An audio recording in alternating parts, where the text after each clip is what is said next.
ময়দা, ডিম, বেসন, ওটস, পেঁয়াজ, লঙ্কা, কারি পাতা ইত্যাদি দিয়ে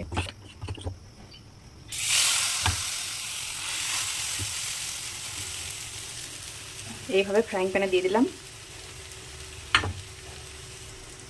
তারপর ঢাকা দিয়ে দিলাম। কিছুক্ষণ পরে উল্টে পাল্টে নেব।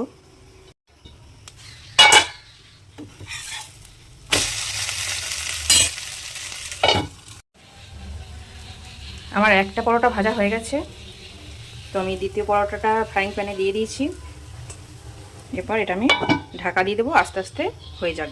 উল্টে পাল্টে নিলেই খাবারটা রেডি হয়ে যাবে।